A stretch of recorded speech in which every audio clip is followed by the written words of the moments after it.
ทั้งนี้ดิทั้งนี้เก้าอ่ะเหมือนเขาคือว่า8ใช่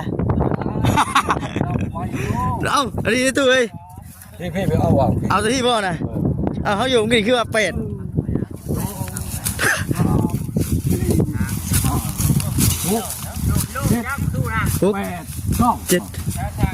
8มันจ่อพอแล้วน่ะมันสั่นพอแล้วตัวเพื่อนมันน่ะเนาะเพื่อนโบราณคุกเนาะหลังคุกถามโมเดิร์นเลยหลังคุกหลังแบบนี้ก็ดีหลังเป็นสมัยเนาะอันนี้เลื่อนโมเดิร์นนี่มันสีหลังมันในนี้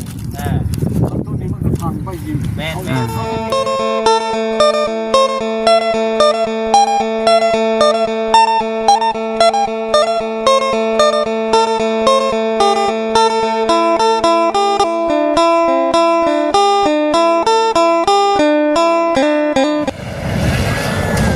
พี่น้องเนาะคุณ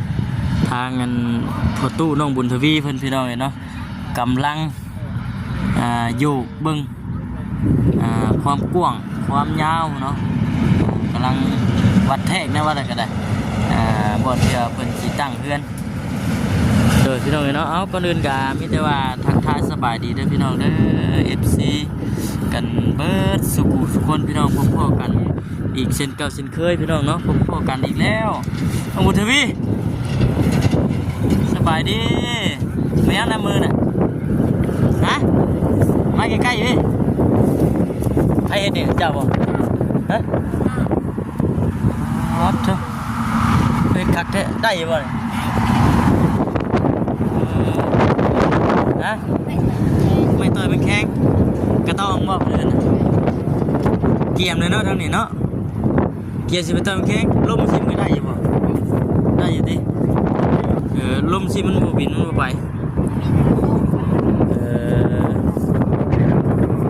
ยังทั้งประตูเจ้าอยู่นะเพิ่นสิตั้งเรือนบ่สร้างกระงุ้งบ่เดี๋ยวเพื่อสร้างกระงุ้ง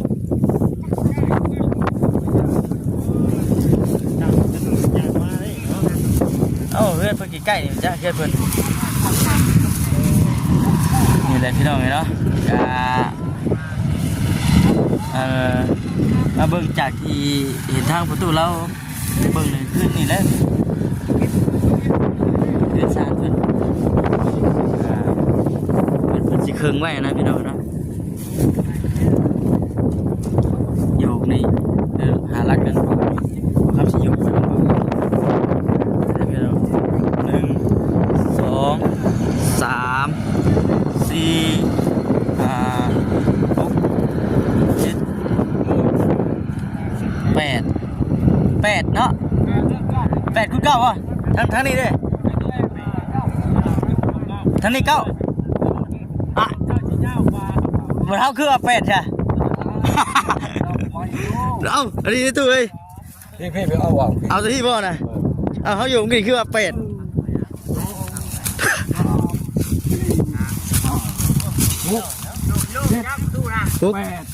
7 8 8เก้าคูณ8ตัวเท่านั้นเฮือนใหญ่มึงก็พูดเท่านี้เลยดิเบิ่งทางนี้ก่อนนะพี่น้องทางนี้ประตูเรา8 เมตรเนาะ68 คูณ 9พี่น้องเนาะเบิ่งทางนี้เราว่า8เดี๋ยวกันสิยกนี่1 2 3 4 5 6 7จะจบไงจะคือได้7จะจบลูก8นึงนะน้องจะมาสบายดีเด้อ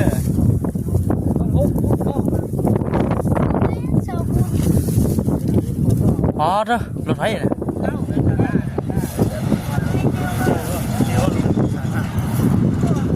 มาจับเล็กน้อยจ้ะ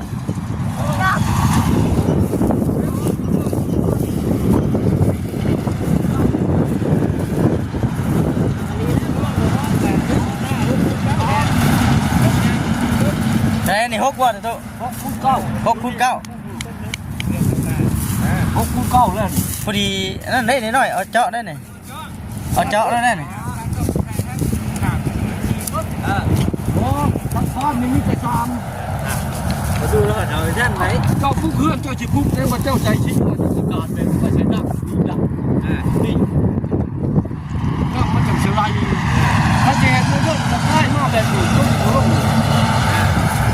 เนี่ยไม่ได้เห็นเหือมันเห็นรักเพียง 10ดูด้านนี่ ชาวบ้านไม่ทักมันผิด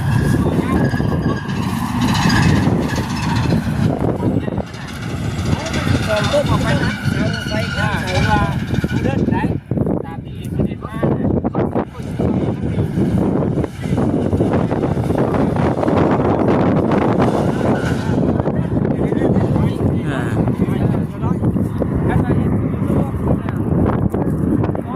มันเจาะพอแล้วน่ะมันสั่นพอแล้วตัวเพื่อนมันน่ะเนาะ เพื่อนโบราณ คุกนะหลังคุก โมเดิร์นเนี่ย หลังคุกหลังแบบนี้ก็ดีดัก ทันสมัยเนาะ อันนี้เลื่อนโมเดิร์นนี่มันชีลักมันในนี้ลักตัวนี้มันก็ทางไปยิงเอาท่านนี่ชีก็ได้ แม่น ก็ได้เอาท่านนี่ชี ทั้งในเนี่ยมันเป็น2ห้องทั้งนอกนะห้องนึงคือระเบียงแม่นอันนี้คือว่าเฮาสิได้คิดว่ามีเงินแล้วบ่อันนี้ก็อธิบายกันแล้วเนาะเว้าโคเลกันนี่ จ่ากันไปก่อนมาเห็นเนาะ เขาจะเอาท่านนี่ชี สรุปกันนี่เงิน เขาจะเอาท่านนี่มันทับยิงสอง มีเงินเลยดิ ครับต้นครับ มันอยู่ในระหว่างนี้นะ6คูณ9ผมบ่ได้น้อยเด้ โอ้ น้อยบ่ใหญ่ครับล่านะปัดตู้ เลยดิก็ถือว่าเติบนึงพี่น้อยเนาะ เอานี่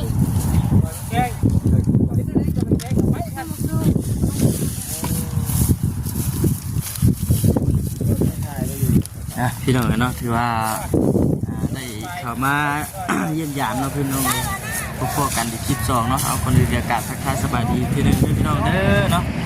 ซีกันเบิร์ด10คนพี่น้องพวกกันทำบอกคำแน่มื้อนี้ว่าสิหน้าพร้อมเนาะว่าบ่เปลี่ยน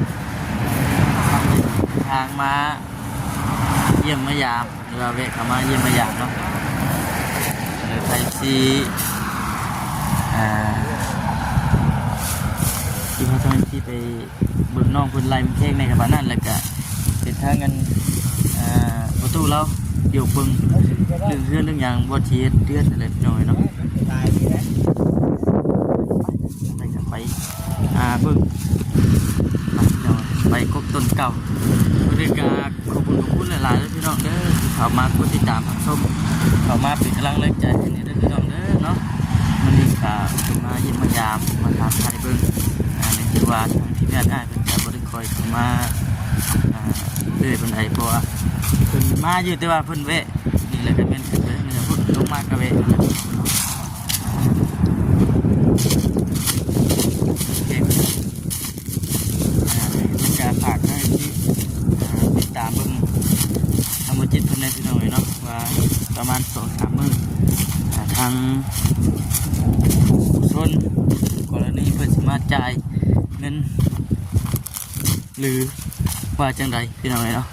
ติดตามเบิ่งนำกัน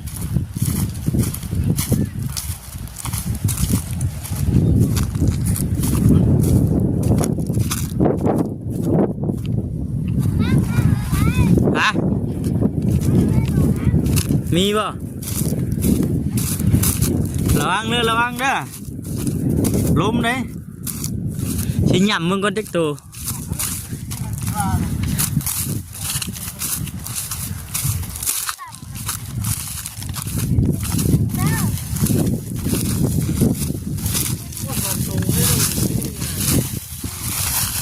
เห็นอยู่วะนี่เฮ้ย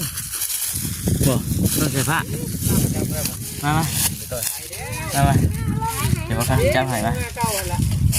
บันทึกได้นี่กดได้ไหมขอชิกดได้บัน ติงเอา โอเค พี่น้องเนาะ ตีนก็บ่เป็นหยัง ตีนก็บ่เป็นหยังเนาะ โทรศัพท์กันจับเอาเนาะ แม่ สบายดี ๆเรียบร้อยโอ้เอาลงมาหลายๆเด้อเชียงนาเด้อระวังเด้อระวังเด้อเอาลงมาหลายๆเด้อ ใครๆกระตุกน้ำหน่อยพ่อครับ กินหยำมึงก่อนนะโอเวียดก็ได้ตามเจียวอยู่ป่ะพูดเป็นยัง ดมบ่ โว้ หอมๆเลย ตัว นี่ฮะตัวนี้ตัวน้อยมันนี่ ว่าอะไรกันอยากชื่อว่าอะไรกันชื่อครบหาก้านมันแข้งไปอย่างมาแมลงหนึ่งนะนี่เดี๋ยว เห็นว่าตัวน้อยเห็นว่านี่นี่งานเทียบกันกับเงินเจ้าตัวกี่นี่นะขอตัวอ่อน มันคือเห็น ไปแล้ว โอ้ลมเลยพี่น้อย บริการชี้กล้องเลย เป็นไง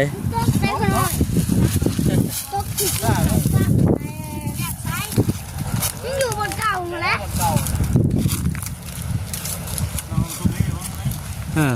ติงนวลอยู่เนาะ ใช่มันงานนั่นแล้วงานเท่านั้นอะไรล่ะ ดู ก็คือ โอ้ปิดก้นมาทันทีเนาะเป็นเย็นเซนต้าใส่ออกแล้ว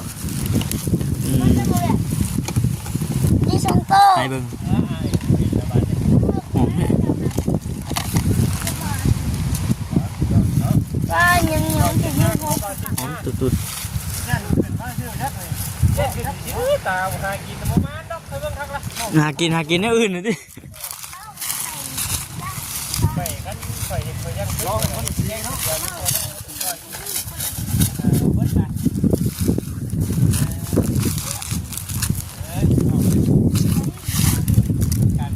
มันบ่ค่อยมีแล้วมันจากเบิดล่ะ ต้องไปต่อยคุ้มน้ำนอกเดี๋ยวพลาดคนไงผม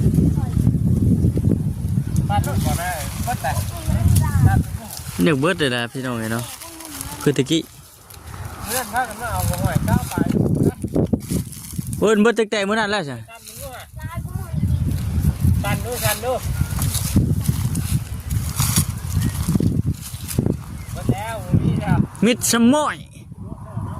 มาแล้ว สมอยแจ็ด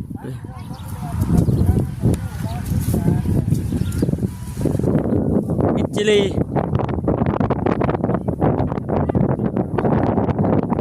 ฮะให้กับกูน่ะหอมดีเนาะเห็นบ่บ่เสียงนะเห็นบ่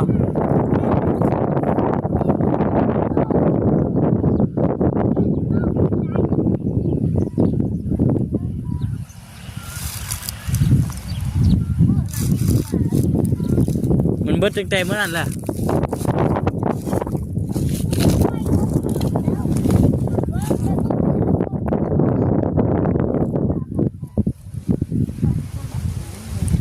ไป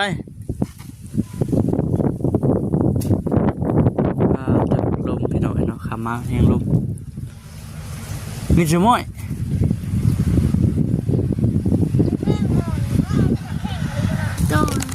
นี่ดิเอาไว้ตำใส่เจียวตำใส่เจียวพริกห่าวจำกินหอมมันฮะไปขึ้นไปเบิ้งระวังเด้อป้าพี่น้องเนาะจังไรกะป้าทั้งชีเราเบิ้งที่ใดพี่น้องเนาะเอาได้มาเลยก็ได้จังไรกะฝากเลยพี่น้องเด้อเนาะเข้ามาก็ไลค์แชร์กันจังลงเบิ้งเลยโดนพี่น้องเลยโดนจังได้ขึ้นมาเดี๋ยวนึงท่านกูว่ามือใดยามใดเลยพี่น้องจริงที่ได้ขึ้นมาคือว่าอะไรทั้งได้เพิ่นกำลังจะดมคนมาถอกดินแน่แต่สิตั้งเสาเลยแหละพี่น้องมีข่าวดีเข้ามาทยอยเข้ามาอยู่เนาะเอาดีใจน้ำเพื่อนหลายพี่น้องเนาะโอเคพี่น้องจังได้กับคลิปนี้ก็คือสิจบคลิปแล้วลาพี่น้องไปก่อนขอบคุณหลายๆผมเป็นFC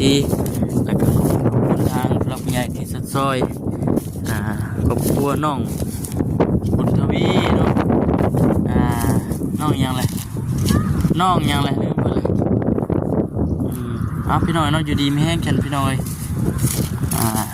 บ่จื้อบ่คำกันได้น้องยังวะ โอเคพี่น้องไอ้จังไรกะอยู่ดีไม่แห้งเด้อสบายดีพี่น้อย